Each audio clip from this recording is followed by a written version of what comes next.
사랑의 경고라는 제목으로 함께 나누길 원합니다. 예.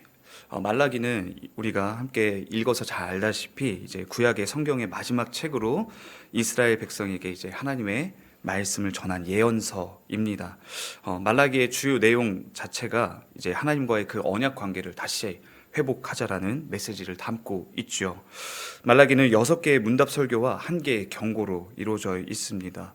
오늘 우리가 이 구약의 마지막 장인 경고의 말씀을 통해서 하나님의 사랑을 경험하길 소망합니다. 사랑하는 성도님들, 제가 여러분들 앞에서 하나님이 어떤 분이신지 한번 선포하기 원합니다. 하나님은 사랑과 공의가 가득 차 있으신 분이십니다. 이 말이 때로 우리에게 의아하게 다가오죠. 왜냐하면 사랑은 품어주는 이미지인데 공의는 선을 구분하는 이미지가 보여서입니다. 맞죠? 하나님은 인간에게 불가능한 이 사랑과 공의가 하나가 되신 분이십니다. 시편의 시인은 이런 하나님의 성품을 맛보아 이렇게 노래하죠. 시편 우리 85편 10절 한번 읽어볼까요? 시작. 인애와 진리가 같이 만나고 화평이 서로 입맞추었으며. 아멘. 예. 사랑하는 성도님들, 이 말씀 읽으면서 이 노래 구절을 통해서 우리가 무엇을 발견할 수 있습니까? 인애는 어질고 부드러운 마음으로 남을 사랑하는 표현입니다. 그러나 진리는 거짓에 타협하지 않고 굳건한 사실을 드러내죠. 의는 수많은 타협과 상황과 고난과 역경 속에서도 신실함을 드러냅니다. 그래서 의만이 오직 하나님을 만족시키는 기준이 되죠. 그러나 화평은 우리가 알다시피 전제 자체가 깨어진 관계를 회복하는 단어입니다.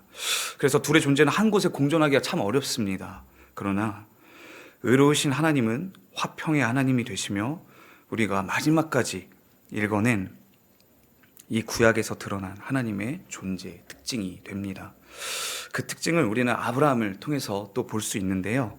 로마서 4장 19절부터 22절 우리 함께 읽었으면 좋겠습니다. 함께 읽어볼까요? 시작. 그가 백세나 되어 자기 몸이 죽은 것 같고 사라가 태가 죽은 것 같음을 알고도 믿음이 약하여지지 아니하고 믿음이 없어 하나님의 약속을 의심하지 않고 믿음으로 견고하여져서 하나님께 영광을 돌리며 약속하신 그것을 또한 능히 이루실 줄을 확신하였으니 그러므로 이것을 저에게 의로 여겨졌느니라. 아멘. 예, 맞습니다. 그래서 우리는 현실을 따라 사는 사람, 그리고 사실에 집중하는 사람이 아닙니다. 하나님을 신실하심으로 의를 삼는 사람, 그것이 바로 우리 그리스도인이 되는 것이죠. 그래서 우리는 하나님의 이 역설적인 모습에서 우리는 은혜를 경험합니다. 의로우신 주님이 우리의 변덕과 또 죄에 빠짐에 진노하시는 그 분이 우리에게 인애하시고 노하시기를 더디하시고 사랑으로 우리의 허물을 덮으시고 또 다시 오라 기회를 주시기 때문입니다. 말라기까지 성도님들 정말 긴 시간입니다. 내일부터 우리가 말라기를 읽죠. 근데 우리는 말라기를 읽으면서 성경이 왜 두꺼워졌는지 그 이유를 알게 됩니다. 우리가 하나님의 사랑을 모르고 여전히 실패하며 하나님 없이 살아가려는 우리 인간의 처절한 무모한 도전기가 계속해서 반복되고 있기 때문에 성경이 두꺼워지고 있는 것이죠. 사랑하는 성도님들, 제가 오늘 말씀 준비하면서 2가지 소식을 가져왔습니다. 안타까운 소식과 좋은 소식입니다. 뭐 먼저 듣고 싶으세요? 먼저 우리 안타까운 소식 먼저 듣고 그리고 좋은 소식을 들어봤으면 좋겠습니다. 어느 시골 마을에 농장에 불이 났습니다. 그리고 농부의 농장도 그 화재에 휩싸이게 됩니다. 농부는 불길이 닥쳐오는 것을 보고 가능한 많은 가축들을 구하려고 했지만 모든 가축들을 다 구할 수 없게 되는 안타까운 소식이 들려옵니다. 불이 모두 지나가고 이제 농부가 자신의 농장의 잔해 속에 들춰내면서 이제 피해 사실들을 파악하기 시작합니다. 그 과정에서 그가 참 독특한 모양으로 죽어있는 닭 한 마리를 발견합니다. 다 타버려서 죽어버린 닭인데 독특한 자세를 취하고 있어요. 닭이 날개를 다 펼친 상태로 죽어버린 것입니다. 농부가 안타까움과 또 의아한 마음으로 그 닭을 들어 올립니다. 그런데 닭을 들어 올리자 어떤 일이 일어나는가? 닭의 날개 밑에서 몇 마리의 병아리가 살아있는 것을 발견하게 됩니다. 어미닭은 자신이 타는 순간까지도 병아리들을 지키기 위해서 자신의 몸을 희생한 것을 보게 된 것이죠.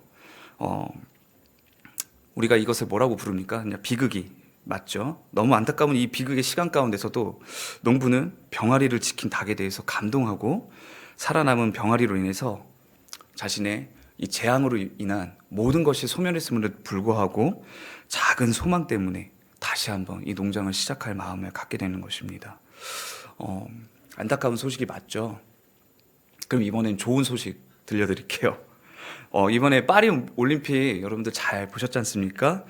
그런데 개막식부터 참 우리 기독교인들에게는 참 불편함이 야기되었습니다.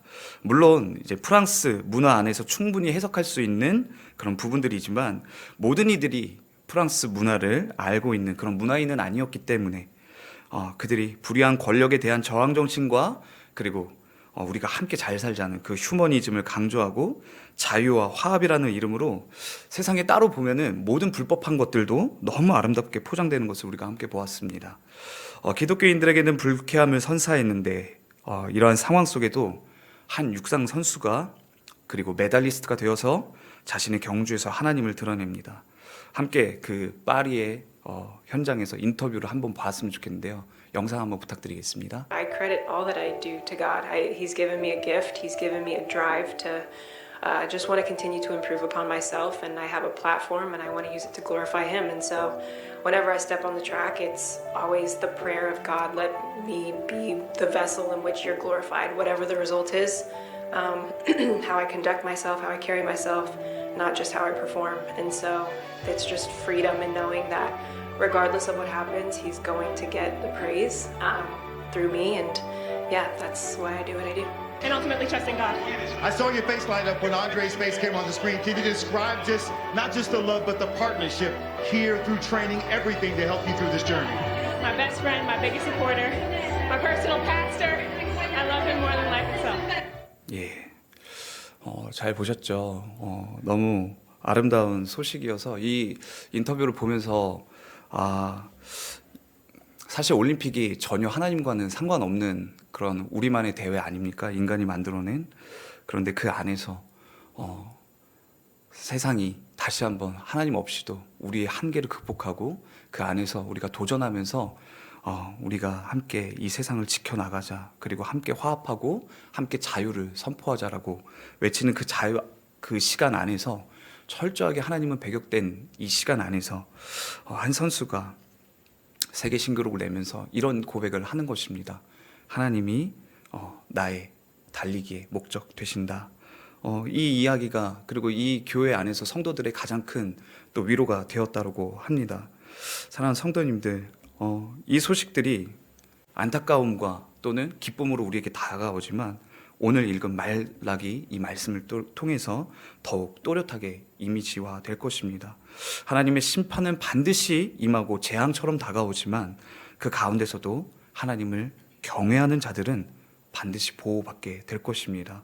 마치 그 어미닭이 자신의 목숨을 걸고 병아리를 지킨 것처럼 하나님은 의인을 심판의 날에도 지켜주실 것이라는 것이죠. 하나님을 조롱하는 소리와 또 하나님을 향한 거친 세상의 반대에도 신실한 자를 높이 올리셔서 하나님은 당신의 영광을 드러낼 것입니다. 오늘 말씀을 통해서 우리가 하나님의 심판과 의인의 소망이 어떻게 우리에게 메시지가 되는지를 같이 나누기를 원합니다. 그 첫 번째 메시지, 하나님의 심판은 반드시 이루어진다입니다. 말라기 4장 1절 같이 한번 볼까요? 네. 만군의 여호와가 이르노라, 보라, 용광로 불같은 날이 이르리니 교만한 자와 악을 행하는 자는 다 지푸라기 같을 것이라. 그 이르는 날에 그들을 살라. 그 뿌리와 가지를 남기지 아니할 것이로되. 예. 말라기 4장 1절에서 보라, 여호와의 날이 이른다라고 이야기합니다. 그리고 그 날은 풀무불같이 탈 것이다라고 이야기합니다. 우리가 안타까운 소식을 들었던 것과 같이 한 농장 안에서 농부의 사랑을 받았던 가축들이 다 타게 되어버리는 그런 재앙 같은 불이 여호와의 날에 분명히 우리에게 임할 것이라는 것입니다. 그것을 우리는 이미 환경적으로도 확인하고 있죠. 지구가 점점 뜨거워지고 있고 우리는 살기가 점점 더 어려워지고 있는 것입니다. 그러나 그 날에도 하나님께서 우리로 하여금 계속해서 들려주시는 메시지는 무엇인가? 여호와의 날이 이르면은 그 안에서 우리는 가장 큰 재앙을 맞이하게 될 것이지만 그 안에서도 여호와를 신실하게 의지하는 자는 반드시 보호를 받을 것이라는 것입니다. 그래서 여호와의 날이 이른다라는 것에 대해 말씀이 반드시 하나님의 심판은 우리에게 믿는 자나 믿지 않는 자에게 모두가 다 겪게 될 무서운 심판날이 될 것이라는 것입니다. 그날은 악인들에게는 가장 두려운 날이 될 것이지만 하나님은 사랑이시고 공의로우시기 때문에 반드시 하나님을 경외하는 모든 자들은 그날에 누군가는 두려움에 떨 때 누군가는 하나님 앞에서 영광스러운 주님의 손길을 마주차하고 붙잡게 될 것이라는 것입니다. 우리가 지금 바라볼 때 승리한 것 같고 세상은 도저히 나아질 것 같지 않습니다. 계속해서 우리가 이뤄놓은 문명의 번영은 점점 더 우리의 인간성을 말소시켜 가고 있고 우리를 점점 기계 취급하고 있습니다. 사랑하는 성도님들, 요즘에 20대들과 30대들, 40대, 즉 직장인들에게 가장 화두되는 것은 무엇인가? 효율과 생산입니다. 사랑하는 성도님들, 효율과 생산이라는 말, 사람에게 적합한 단어입니까? 아니면은 기계에게 적합한 단어입니까? 우리는 다시 한번 눈을 떠야 되는 것입니다. 우리는 기억해야 됩니다. 우리는 효율과 생산으로 살아가는 자들이 아닙니다. 하나님의 사랑에 잇대어서 하나님께서 품어주시는 그 사랑의 손길 가운데 살아가는 것입니다. 물론 이것이 너무 낭만적이게 느껴져서 우리를 보고 그러면 일하지 말고 노세요 라고 얘기하는 것이 절대 아닌 것이죠. 왜냐하면 우리는 신실하신 하나님을 닮아 우리를 불러주신 그 자리에서 성실하게 아버지를 닮은 모습으로 살아가기 때문입니다. 여러분들 그거 알고 계세요? 제가 이 교회 처음 올 때 우리 목사님 만났었을 때 목사님이 저한테 딱 한마디 하셨어요. 그리고 저는 그 손길에 딱 응했거든요. 목사님이 저한테 이랬었어요. 우리가 처음 보고 앞으로 함께 사역하게 될 것 같은데 저에 대해서 긍휼히 여겨주세요. 그럼 저도 당신을 긍휼히 여길게요. 여러분들 이 말이 어떻게 들리세요? 저 사실 김성진 목사님 한 번도 경험한 적도 없고 일해본 적도 없었기 때문에 제가 붙들 수 있었던 말은 내가 당신을 사람으로 보겠다. 나는 당신을 긍휼히 여기겠다라는 그 한마디가 저를 붙들게 했거든요. 그래서 제가 지금까지 이 자리에 있고 목사님의 지도를 받으면서 살아갈 수 있다라는 것입니다. 사랑하는 성도님들, 우리는 하나님께서 언제나 인애로우심으로 우리의 어떠함과 때로는 우리가 하나님 앞에서 고집스럽게 불면서 하나님 나를 사랑하신다면서 하나님의 사랑이 어디 있는지 모르겠어요. 왜냐하면 말라기 1장부터 계속해서 질문하고 있는 것은 이런 것이거든요. 하나님 당신은 사랑이시라고 얘기하는데 내 인생 가운데 하나님의 사랑이 드러나는 것이 전혀 없어요. 왜 나를 사랑하신다면서 여전히 이 포로에서 나를 돌려보내주시고 100년이나 흐른 지금, 광복의 그 시간 이후로 100년이나 흐른 지금 왜 우리는 여전히 가난하고 왜 우리는 여전히 힘없이 쇠약한 이 시간을 견뎌내야만 하는 것입니까? 라는 질문들을 이스라엘 백성이 하고 있기 때문입니다. 사랑하는 성도님들, 우리는 기계가 아니죠. 우리는 하나님의 사랑을 받은 것이죠. 그러나 우리 안에 어떤 바이러스가 들어왔습니까? 죄라는 바이러스가 들어와서 우리가 하나님의 말씀을 듣고 하나님의 말씀에 공감도 하고 그 논리가 우리에게 따라와서 이해도 되지만 때로 우리 마음이 마음 같지 않아서 이해되는데도 불구하고 하나님의 뜻을 저버려서 도망치는 그러한 간격을 우리가 살아가고 있지 않습니까? 그 안에서 하나님은 너무나도 자애로우시고 노하기를 더디하시며 우리에게 끝까지 이야기하시는 것입니다. 너가 지금 하고 있는 그 고집과 그 모든 것들이 나에게 있어서 항변하는데 옳으냐? 나는 계속해서 끊임없이 한결같이 이야기했다. 나는 너희를 사랑한다. 그러나 심판은 여전할 것이다. 사랑하는 성도님들, 너무 신기하죠? 사랑한다고 얘기하는데 심판이 있다라는 이 이야기.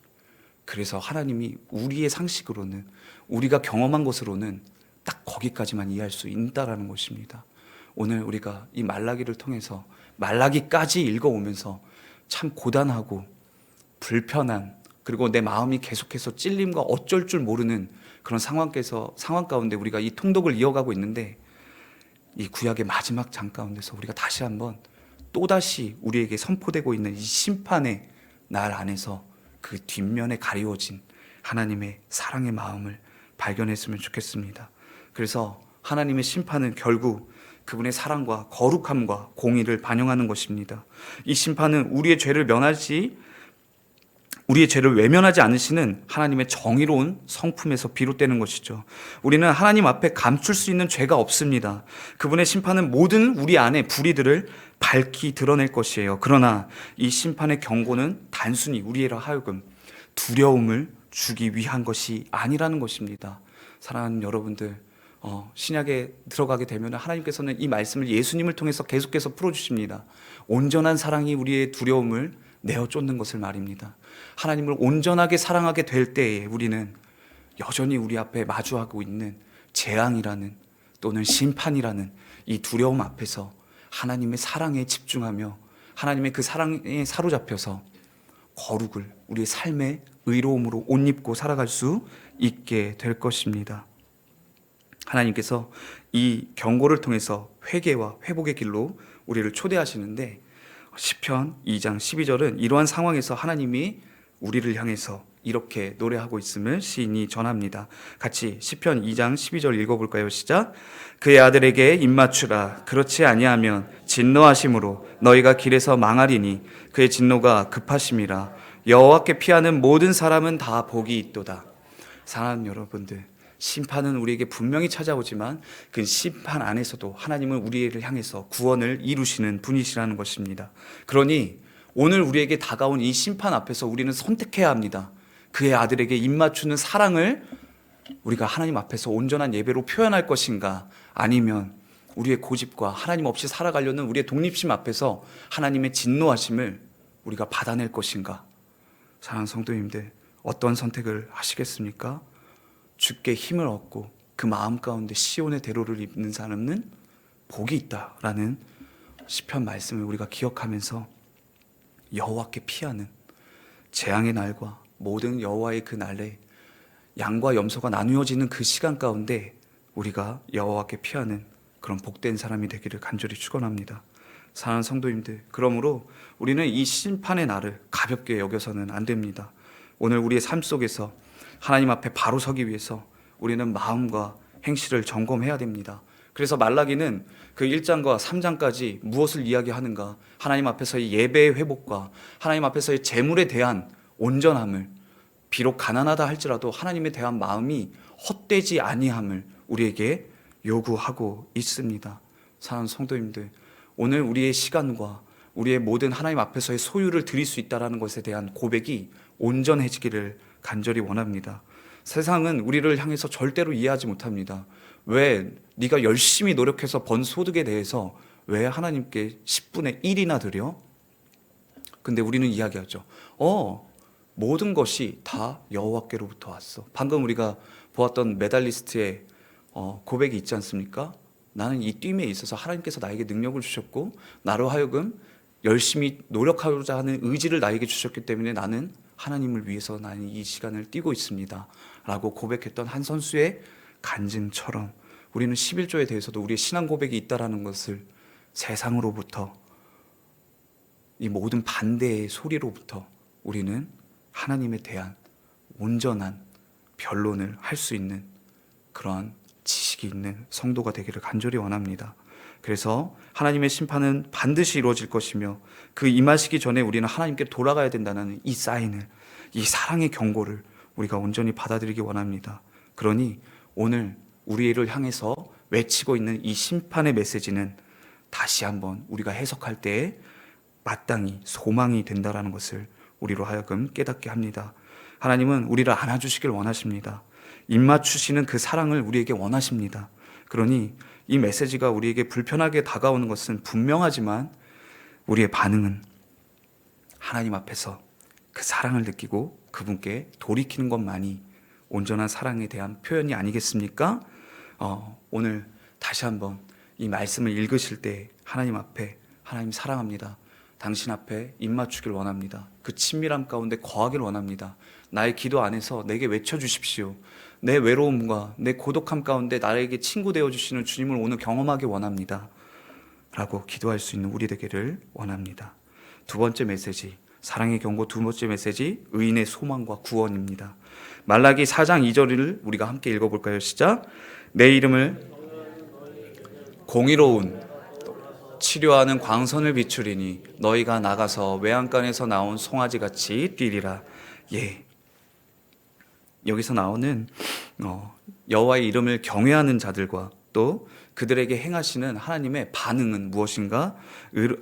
여호와의 이름을 경외하는 그런 예배자들에게 하나님께서는 의로운 해를 비추시고 또 치료하는 광선, 즉 히브리 원어에서는 치료하는 날개라고 표현합니다. 우리가 방금 예화에서 닭이 날개로 품으면서 그 병아리들을 돌보았던 것을 기억하지 않습니까? 하나님께서 온전한 예배를 회복한 자에게 하나님께서는 의로운 해를 비춰주시며 그 날개로 우리를 품어주시겠다라는 약속을 우리에게 하고 계십니다. 그러니 심판의 메시지는 분명하나 우리에게 다시 한번 의로운 자로 살 것에 대한 요구와 그리고 그것에 대해서 순종하는 자들은 맞이하게 될 하나님의 날개에 거하심을 분명히 우리가 맛보게 된다는 것을 하나님은 약속하십니다. 그래서 하나님의 심판이 임할 날에도 의인들에게는 이러한 특별한 은혜와 보호가 있다라는 것을 우리가 그 약속을 기억하는 자 되기를 원합니다. 이 구원의 약속은 단순히 심판을 피하는 것이 아니라 영적이고 육적인 회복과 온전한 축복을 의미한다는 것입니다. 의로운 해는 우리가 어둠의 속에서 길을 헤맬지라도 또는 골짜기를 걸어갈지라도 또는 눈물의 골짜기를 걸어갈 때 하나님께서 새롭게 우리에게 빛을 주신다는 것입니다. 그러므로 말미암아 우리가 홀로이지 않는 것을 다시 한번 하게 되는 것이죠. 그리스도 안에서 우리는 새로운 생명과 구원을 받았다는 것을 믿지 않습니까? 그분의 빛이 우리의 삶의 어두운 구석구석을 밝혀냅니다. 단순히 우리의 죄를 적발하기 위해서 빛을 비추시는 것이 아니라 우리로 하여금 차가워지고 냉소적인 우리의 마음 가운데 하나님께서 빛을 비추시며 우리로 하여금 잃었던 온기를 다시 회복하게 하신다는 것입니다. 그러니 영원한 생명 앞에서 우리가 아브라함을 통해서 믿음을 배우듯이 끝까지 하나님 앞에 신실함으로 나아가는 우리 성도님들 되기를 원합니다. 사랑하는 성도님들, 말라기서가 기록될 당시에는 이스라엘 백성이 신앙적으로 타락했고 또 하나님과의 관계가 멀어진 상태였어요. 그들은 불신앙과 불순종 속에서 살면서 자신들의 악행이 하나님께 심판받을 것임을 깨닫지도 못했어요. 여러분들, 우리가 잘 알고 있지 않습니까? 우리는 정말로 문제에 대해서 의식을 해야 되지만 진짜 그것보다도 더 무서운 문제는 문제를 문제라고 여기지 못하는 것 아니겠습니까? 이스라엘 백성들이 가난에 도취되어서 그것에 함몰되어서 그리고 굴복당하는 것에 익숙해져서 굴종당하는 그 상태로 하나님을 여호와, 전능하시고 만군의 여호와이신 것을 계속해서 잃어버린다는 것입니다. 그러니 오늘날 우리에게 있어서 여전히 상실 가운데 우리가 삶 가운데 어려움으로만 일관하게 되는 이 모든 우리의 감정에 결핍되고 체념되어진 이 상황 가운데서 우리가 붙들어야 될 것은 무엇입니까? 여호와가 오늘 나에게 어떤 분이 되시는가에 대한 다시 한번 여호와가 나에게 어떤 존재이신가에 대한 회복이라는 것입니다. 그 여호와의 이름을 회복한 자들에게는 반드시 작지만 소망이 작은 병아리와 같이 내 마음 가운데 있다 할지라도 병아리는 반드시 자라서 장성한 닭이 되지 않습니까? 우리가 이 마음을 다시 잘 돌보고 키워내야 된다는 것입니다. 하나님을 진실로 경외하고 그분의 말씀을 따르는 자에게 주어지는 특권은 하나님께서 소망으로 우리 마음 가운데 우리 생각 가운데 역사하시는 것입니다. 그러니 오늘날 우리도 이 소망을 붙들어야 합니다.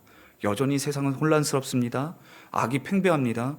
도무지 나아질 것 같지 않아요. 사람들은 더 여기서 약아져요. 똑똑해지는 것을 추구해요. 진실하고 서로에게 진실될 것을 추구하기보다는 어떻게 하면은 조금 더 나의 본의를 가리고 내가 더 많은 것을 편취할 수 있을까에 대해서 혈안입니다. 그러나 우리는 하나님의 약속을 신뢰하고 진실함으로 모든 사람들과의 관계를 진실함으로 대해야 한다는 것이죠. 그때에 우리는 말라기서의 2장과 3장에 기록되어 있는 너희들이 사랑이라고 이름하는 것 가운데서 결혼에 대해서 부패하여져서 단순히 어떠한 사유와 정확한 하나님의 이유 없이 계속해서 이혼하는 것에 대해서, 그러한 가증한 모든 세상의 관계 가운데서, 허울뿐인 관계 가운데에서, 서약을 잊어버린 결혼에 대해서, 결혼식에만 중심점으로 살아가고 있는 이 세대들을 향해서 다시 한번 약속이 무엇인지를 신실하게 가르쳐 주고 있다라는 것입니다.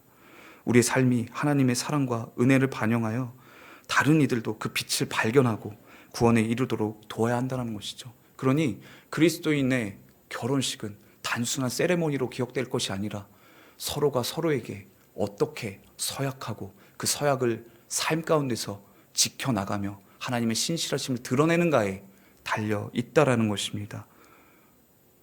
우리는 하나님 앞에서 호세아를 읽으면서 우리가 어떤 모습인지 발견하지 않았습니까? 사랑하는 신랑 앞에서 너무나도 음란한 자가 되어서 계속해서 저버리고 도망가는 그러한 우리를 향해서 끊임없이 가족의 가족됨을 위해서 재결합을 요청하시는 하나님의 신실함을 우리가 기억해야 한다는 것이죠. 그렇게 우리의 삶이 하나님의 사랑과 은혜를 반영해서 다른 이들도 그 빛을 발견할 수 있도록 돕는 우리 성도님들의 삶 되시기를 간절히 축복합니다. 사랑의 경고, 세 번째 메시지는 회개입니다. 그 사랑의 부르심 가운데 우리가 다시 한번 그 손을 붙들고 아프지만 돌이킬 수 있는 결단이 필요합니다. 말라기 4장 4절에서 6절 우리 함께 읽기를 원합니다. 너희는 내가 호렙에서 온 이스라엘을 위하여 내 종 모세에게 명령한 법 곧 율례와 법도를 기억하라. 보라, 여호와의 크고 두려운 날이 이르기 전에 내가 선지자 엘리야를 너희에게 보내리니 그가 아버지의 마음을 자녀에게로 돌이키게 하고 자녀들의 마음을 그들의 아버지에게로 돌이키게 하리라. 돌이키지 아니하면 두렵건대 내가 와서 저주로 그 땅을 칠까 하노라 하시니라. 사랑하는 성도님들, 방금 우리가 시편 2장 12절을 읽었습니다. 그의 아들에게 입맞추라. 그렇지 아니하면 우리가 그 길에서 망하게 될 것이라는 그 경고. 이 노랫말이 우리로 하여금 마음 가운데 터치하게 되는 것은 무엇인가? 말라기 마지막 구절인 이 구절을 우리가 다시 되뇌일 수 있게 한다는 것입니다. 하나님의 심판이 우리를 향해서 사랑으로 먼저 다가오시지, 우리가 그 사랑을 저버릴 때 우리가 맞이하게 될 것은 하나님의 진노뿐이라는 것입니다. 그러니 우리는 오늘도 회개의 길에 열려져 있는 이 하나님께서 직접 치우시고 닦아놓으신 이 회개의 길 가운데 부끄럽고 수치스럽고 마음이, 내 고집이 아직 덜 꺾여 있지만 의지를 다해서 하나님 앞에서 나의 생명을 보존하기 위해서라도 하나님의 말씀에 순종하며 그 길을 걸어갈 때에 온전히 나를 빚으시고 완성시키실 하나님을 향한 온전한 소망과 신뢰를 회복해야 한다는 것입니다. 말라기에서의 이 메시지를 통해서 하나님께서 자신의 백성과의 관계를 중요하게 여기시는 것을 우리는 발견할 수 있습니다. 그들이 신실하게 언약을 지키시기를 원한다는 것을 말라기는 계속해서 강조합니다. 이 책은 또한 심판과 구원의 날이 올 것을 계속해서 경고하면서 하나님께로 돌아올 것을 촉구합니다. 이것을 통해서 우리가 무엇을 볼 수 있는가? 요즘에 우리가 계속해서 TV를 틀다 보면은 프로그램 중에 이런 힐링 프로그램들이 굉장히 많이 나오는 것 같아요. 깨어진 관계들을 다시 이어붙이는 그러한 솔루션의 프로그램들을 우리가 종종 보곤 하죠. 그러한 솔루션들이 정말로 잘 먹히고 또 잘 온전하게 되는 것을 보면은 참 너무나도 기쁘고 무언가 그것을 우리의 구원의 어떠한 것으로 여길 때가 참 많은 것 같습니다. 그러나 하나님께서 이미 오은영 박사를 이 땅 가운데, 이 시대 가운데 보내기 전에 예수를 먼저 보내시면서 우리로 하여금 우리의 고집스럽고 소통되지 않고 이해되지 않았던 부모와 자식 간의 이 마음을 다시 한번 이어주시는 놀라운 다리 역할을 해주셨다는 것입니다. 그것은 무엇으로 여겨지는가? 우리 마음이 꺾여지고 하나님 앞에 돌이키기 전에 이미 하나님께서, 그 공의로우신 하나님이 우리를 너무 사랑하셔서 자신의 아들을 자신의 손으로 직접 죽이시는 비극이 이루어지는 것을 우리가 목격하게 되는 것입니다. 사랑하는 성도님들, 우리는 하나님의 사랑을 받은 자들이 분명히 많습니다. 그리고 우리는 예수로 말미암아 분명히 구원을 받았습니다. 성령께서 우리 안에서 기도할 때마다 주는 그리스도시여 살아계신 하나님의 아들이라 고백하게 합니다. 그런데 그 이면에 숨겨져 있던 어떤 사건의 진실들을 우리가 마주할 때가 있어야 되는데 그것을 외면할 때가 많다라는 것이죠. 사랑하는 여러분들, 우리는 구원받기 전에 이미 한 가정의 비극을 목격할 수밖에 없습니다. 하나님 아버지가 그 아들 예수 그리스도를 자기 손으로 우리 때문에 죽이시는 장면입니다. 사랑하는 성도님들, 이 비극 때문에 우리가 구원을 받게 되었는데, 구원을 우리가 값싸게 여기는 지금의 시대 가운데서 우리가 무엇을 이야기합니까? 나는 구원받았어. 오늘도 나는 예배에 참석했어. 그러니 나는 죽고 나면은 하나님께로 올려갈 거야 라는 이 메시지가 보편적으로 우리에게 선포되어졌던, 그리고 우리가 끊임없이 끈질기게 붙잡고 있는 이 메시지가 우리로 하여금 그 하나님의 사랑을 도무지 이해할 수 없게끔 만든다는 것입니다. 단순히 공식화된 이 구원의 방정식 안에서 우리는 무엇을 다시 한번 돌아봐야 되는가? 여호와께서 우리를 회개의 길로 요청하실 때에 자신이 대가 지불을 하셨다라는 것을 우리는 기억해야 합니다. 그러니 우리가 이 사랑의 빚진 자 되어서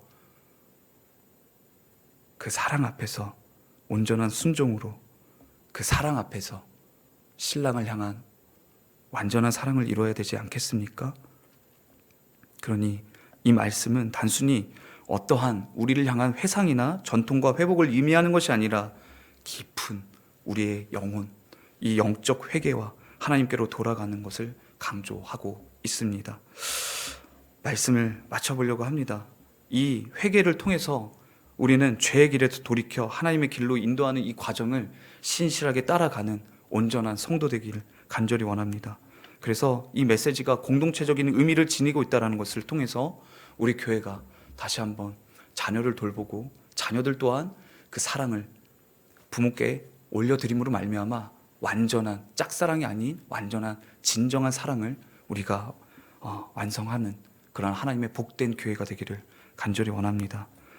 이 말라기 4장을 통해서 우리가 하나님의 심판과 의인에게 주어질 구원에 대해서 우리가 함께 나누어 보았는데, 우리 모두 하나님의 심판을 피할 수 없는 죄인들이지만 예수님께서 이 땅에 오셔서 우리를 대신해 그 심판을 받았다라는 이 사실을 통해서 우리가 다시 한번 신약을 읽을 때의 그 기대감을 가지고 400년을 통과한 그 하나님을 우리가 다시 한번 다음 주부터 만나면서 읽어 나가기를 간절히 소망합니다.